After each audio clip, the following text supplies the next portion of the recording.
বাংলাদেশের অপার্থিব সৌন্দর্যের জেলা হচ্ছে সিলেট। তো আজকের আমাদের ভ্রমণ গল্প সিলেটকে ঘিরেই।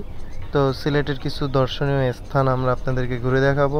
তার মধ্যে রয়েছে শাহজালাল মাজার, বোলাগঞ্জ সাদা পাথর, মালনীছড়া চা বাগান। তো আমাদের এই সম্পূর্ণ ভিডিওটা দেখবেন এবং সাবস্ক্রাইব করে পাশে থাকবেন। তো আমাদের যাত্রা শুরু হয় হচ্ছে কল্যাণপুর বাস স্ট্যান্ড থেকে আমার বন্ধু জনিকে সাথে নিয়ে। তো এরপর আমরা যাত্রা পথটা আসলে খুব এনজয় করতে থাকি, যেহেতু সিলেট আমাদের প্রথম যাওয়া হয়েছিল। তো সিলেটের আসলে এরিয়াল যে ভিউ, আশেপাশে যে দৃশ্য, সেটা খুবই ভালো ছিল। তারপর আমরা চলে আসি হজরত শাহজালাল এর মাজারে, এবং এই মাজারকে কেন্দ্র করেই এই এলাকায় গড়ে উঠেছে অনেক দোকানপাট এবং আবাসিক, যেখানে দর্শনার্থীরা এসে এখানে তারা স্বাচ্ছন্দ্যে অল্প টাকা থেকে শুরু করে বেশি টাকায় সব ধরনের হোটেল পেয়ে যাবেন এবং এখানে রাত্রি যাপন করতে পারবেন খুব ভালোভাবে। এবং এখান থেকে আপনি সিলেটের বিভিন্ন স্থানে খুব সহজে চলাচল করতে পারবেন। তো এই যে দেখতে পাচ্ছেন শাহজালাল মাজারের জালালি কবুতর, এবং এখানে শত শত কবুতর। আসলে এত কবুতর আমি দেখিনি নিজের চোখে, এই প্রথম সিলেটে আসা এবং দেখা। তারপর হচ্ছে গজার মাছ, অনেকটা সাপের মতো মনে হয়, আসলে খুব সুন্দর লাগছিল। আসলে গজার মাছ সম্পর্কে অনেক শুনছি, এটা অনেক বছরের পুরনো গজার মাছ।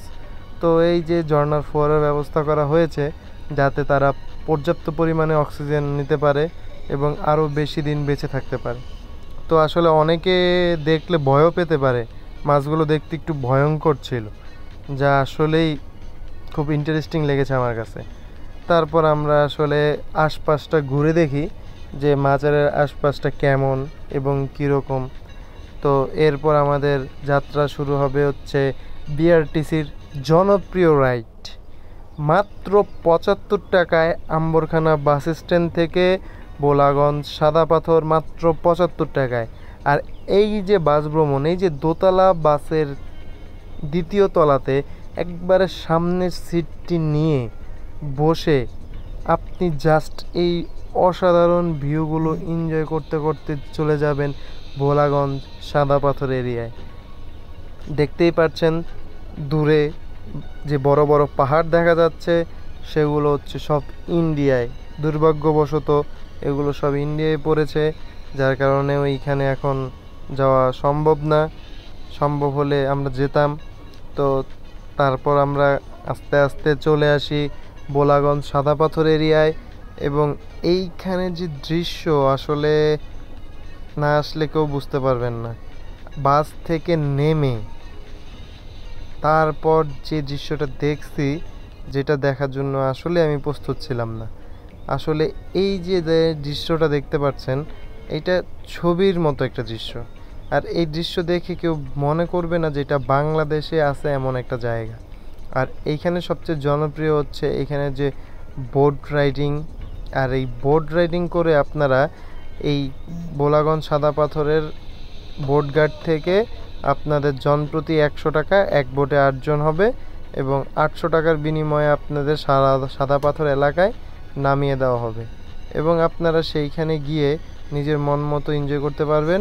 পরবর্তীতে বোট মালিককে কল করলে তারা আবার আপনাকে সেখান থেকে রিসিভ করে আবার বোলাগঞ্জ সাদা পাথরের যে নৌকার ঘাট, সেইখানে আপনাদেরকে পৌঁছে দেবে। তো দেখতেই পাচ্ছেন পরিবেশটা কত সুন্দর এবং আশপাশ যে ভিউ, এবং এইখানের পানি এতটা ঠান্ডা যে এই গরমের মধ্যে সবাই খুব এনজয় করতেছিল পরিবেশটা। তো আমরাও নেমে পড়ি, আমরা দেরি করি নাই, প্রচুর সাঁতার কাটছি। আর এই পানিটা আসছে হচ্ছে আপনার ভারতের যে পাহাড়ি যে ঝর্ণা, সেই ঝর্ণা থেকে এই পানিটা আসছে। তো এরপর আমরা গোসল সেরে আবার ঠিক সেম বিআরটিসি বাসের টিকিট কেটে সবার আগে দোতলায় একবার সামনের সিটে গিয়ে বসি, এবং সেইখান থেকে আমরা চলে আসি মালনীছড়া চা বাগান। এই চা বাগানটা ব্রিটিশরা তৈরি করেছিল 1836 সালে। সেই চা বাগান এখনও আছে। তো এই চা বাগানটা শুধু চা বাগানই নয়, এই চা বাগানটার যে ইতিহাস সেটাও অনেক পুরাতন।